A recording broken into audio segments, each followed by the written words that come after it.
नमस्कार दोस्तों, स्वागत है आप सभी लोगों का स्टडी ग्लोब्स पर। हाल ही के अंदर एक रिपोर्ट के अंदर सामने आया है, एक व्यक्ति है यूरी गैलस इनका नाम है, जो कि पेशे से एक जादूगर है। इन्होंने कहा है कि मैंने अमेरिका के पास में एलियंस की डेड बॉडी देखी है और उसकी संख्या केवल एक नहीं 8 डेड बॉडीज अमेरिका के पास में है। लेकिन क्या वाकई में अमेरिका इस बात को छुपाना चाहता है या फिर छुपाते हुए पूरी दुनिया को यह बताना चाहता है कि आप हमारे करीब रहिए, हमारे पास में एलियंस की बॉडी है।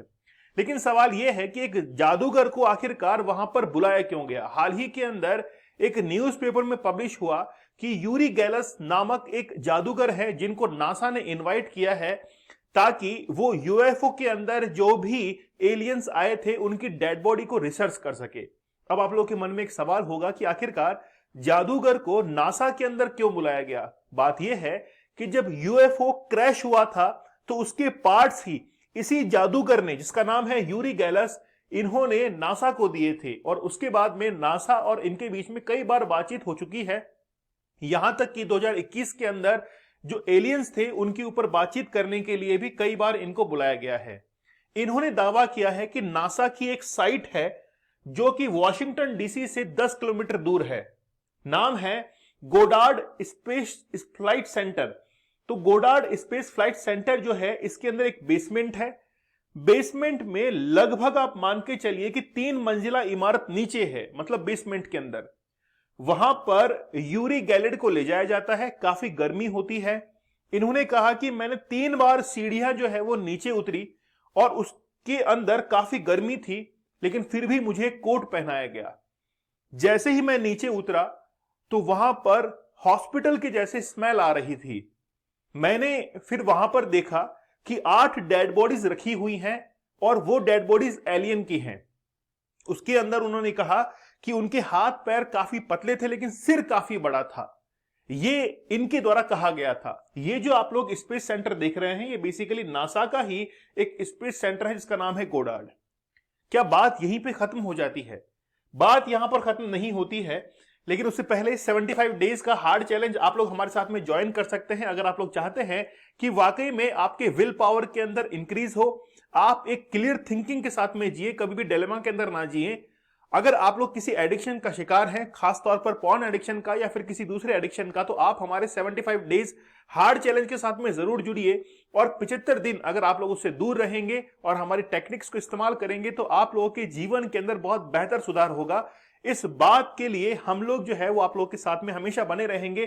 कूपन कोड यूज करना है चैलेंज, जिससे आप लोग को डिस्काउंट प्राइस के अंदर ये अवेलेबल होगा और जब से आप ज्वाइन करेंगे तब से ही आपका चैलेंज शुरू हो जाएगा। बात करते हैं, यूरी गैलस बेसिकली एक जादूगर है, लेकिन इनका यह दावा था कि मैंने एलियंस का जो यूएफओ है उसके पार्ट्स अमेरिका को दिए थे मेरी जिम्मेदारी के ऊपर ही, इसलिए वो मुझे याद करते हैं। एलियंस की जो डेड बॉडी है उसको कांच के अंदर रखा गया है। हाथ और पैर काफी पतले हैं, सिर काफी बड़ा है। लेकिन बस बात यह है कि ये अकेला नहीं है, काफी सारे यानी कि 8 इनकी संख्या बताई जा रही है और उनको अमेरिका के अंदर रखा गया है। अच्छा, मुझे ये बताइए कि क्या आप लोगों ने कभी ये सोचा है कि पृथ्वी के अलावा और कहां पर एलियंस रह सकते हैं? देखिए, उनके लिए सबसे सुटेबल जगह है मंगल ग्रह, लेकिन केवल वही नहीं है, इसके साथ में और कई प्लैनेट्स हैं जहां पर वो रह सकते हैं। उसके ऊपर अभी रिसर्च चल रही है कि कहां कहां वो पाए जा सकते हैं। ये एक बुक है, लूसियन के द्वारा लिखी गई है, लूसियन ट्रू हिस्ट्री। इसके अंदर वो कहते हैं कि मैं एक बवंडर के अंदर, एक चक्रव्यूह के अंदर फंसते हुए मैं चंद्रमा के ऊपर चला गया और वहां पर जाकर मैंने देखा कि उड़ते हुए घोड़े हैं और वहां पर जो चूहे हैं वो भी बहुत बड़े बड़े हैं। उन्होंने अपनी काल्पनिक घटनाओं के अंदर इस बात का जिक्र किया है। ये जो है एक यूनानी लेखक हैं, उन्होंने बहुत जबरदस्त इसके ऊपर रिसर्च किया है और उनके द्वारा इस किताब के अंदर भी बहुत कुछ एलियंस के बारे में भी लिखा गया है। इस बात को केवल ये व्यक्ति ही बयान नहीं कर रहा है, उसका कहना यह भी है कि यहां तक कि बराक ओबामा, बेंजामिन नेतन्याहू और डोनाल्ड ट्रंप जो है वो भी इस बात को जानते हैं कि यूएसए के पास में एलियंस हैं। अब यहां पर 2 थियरीज जो है वो काम करती है। या तो वाकई में यूएसए के पास में एलियंस हैं, या दूसरी थ्योरी यह है कि एलियंस नहीं है। अगर एलियंस हैं तो फिर अमेरिका छुपा क्यों रहा है? उसके पीछे रीजन है क्योंकि पहले वो अपना रिसर्च वर्क कंप्लीट कर ले, उसके बाद में फिर दुनिया को ये बताए कि देखो हमने एलियंस की खोज कर ली है। या फिर सिक्के का दूसरा पहलू ये है कि अमेरिका वाकई में दिखाना चाहता है, ये बताना चाहता है कि देखिए एलियन तो हमारे पास में नहीं है, लेकिन हमारी कई थ्योरी जो है वो कुछ इस प्रकार से है, मतलब इन व्यक्तियों को तैयार किया गया कि आप दुनिया के साथ में जाकर ये ढिंडोरा पीटिए कि हमारे पास में एलियंस हैं। इससे एक दुनिया का अट्रैक्शन हमारी तरफ बनेगा और वो भी हमारा रिसर्च के अंदर साथ देने की कोशिश करेंगे। और देखिए कभी ना कभी कोई भी इंसान जो है वो कहीं ना कहीं एक अट्रैक्शन का मोहताज होता ही है कि मेरी तरफ कहीं ना कहीं दुनिया अट्रैक्ट होनी चाहिए। तो अमेरिका की दो थ्योरीज हैं, आप लोग किस पर बिलीव करते हैं मुझे आप लोग कमेंट सेक्शन में जरूर बताइएगा। लेकिन क्या वाकई में एलियंस हैं, इस बात को क्या हम लोग क्लेरिफाई कर सकते हैं? अमेरिका के अंदर एक जगह है एरिया 51।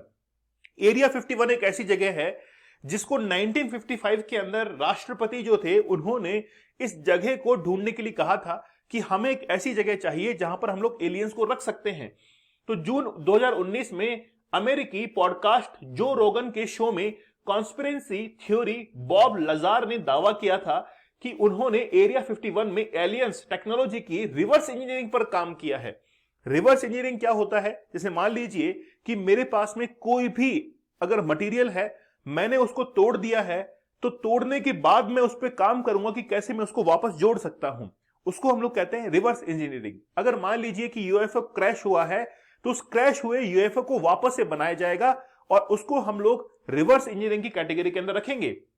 एरिया 51 अमेरिका के नेवाडा में रेगिस्तान के बीच में एक जगह है, एक मिलिट्री टेस्टिंग साइट है और ये बहुत लंबे समय से दुनिया से छिपी हुई थी, लेकिन 2013 के अंदर ये सबके सामने आई। 1955 में उस समय अमेरिका के राष्ट्रपति ड्वाइट आइजनहावर थे, इन्होंने एक सीक्रेट लोकेशन तलाशने को कहा था जहां पर अमेरिका अपने खुफिया मिशन जो है इसको अंजाम दे सके। जुलाई 1955 में विमान बनाने वाली कंपनी लॉकहीड मार्टिन ने सीआईए और वायुसेना के कर्मचारी इस क्षेत्र में काम करने के लिए वहां पर पहुंच गए थे और उन्होंने एक ऐसा प्लेन बनाया था जिसका नाम था U2।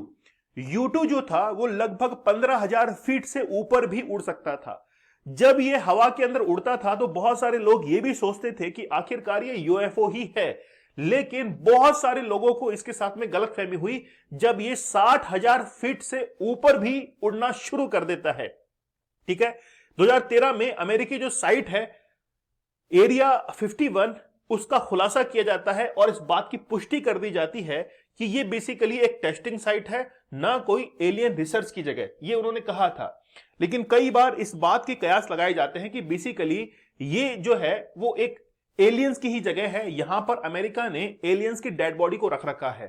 केवल यही नहीं, इसके अलावा और कई ऑथर्स हैं जिन्होंने इस चीज का दावा किया है कि अमेरिका के पास में डेड बॉडी है। देखिए अगर वाकई में डेड बॉडी है तो उस पर रिसर्च पहले अमेरिका ही करेगा, लेकिन पर्सनली ऐसा लगता है कि कहीं ना कहीं अमेरिका एक अट्रैक्शन का पॉइंट जो है उसको क्रिएट करना चाहता है कि देखिए हम लोग कितना आगे हैं, तुम लोग कितना पीछे हैं। रेस में निकलने का एक तरीका होता है, या तो आपके अंदर इतना पोटेंशियल हो कि आप तेज दौड़कर आगे निकल जाएं, या फिर जो आपके बराबर दौड़ रहा है उसको पीछे की तरफ कर दें, इसलिए आप खुद ही खुद जो है वो आगे निकलता हुआ दिखेंगे। तो ये दो थ्योरी जो है वो अमेरिका के लिए काम कर सकती है। आपका क्या मानना है मुझे कमेंट सेक्शन में बताइएगा। 75 डेज के हार्ड चैलेंज के साथ में आप लोग जरूर जुड़िए। आप पॉर्न एडिक्शन से कैसे बाहर निकल सकते हैं, वाकई में एक बहुत बड़ी प्रॉब्लम है। 25 जनवरी को एक स्टोरी शेयर होती है, उसको आज हम लोग जिक्र भी करने वाले हैं। उसको अगर आप लोग सुनोगे तो वाकई में आप लोग को लगेगा कि कहीं ना कहीं एडिक्शन जो है इसको आप लोग एक्सेप्ट तो नहीं करते हैं, लेकिन फिर भी आपके लाइफ स्टाइल को ये कहीं ना कहीं इफेक्ट करता है। कूपन कोड यूज करना है चैलेंज, जिसे डिस्काउंटेड प्राइस के अंदर आप लोगों के लिए अवेलेबल होगा और 75 टेक्निक जो है वो आप लोग को बताई जाएगी। दीपक इंदौर ऑफिशियल आप लोग टेलीग्राम चैनल पर जरूर ज्वाइन कर लीजिए। मिलते हैं आप लोगों से अगले सेशन में, तब तक के लिए धन्यवाद, थैंक यू, जय हिंद।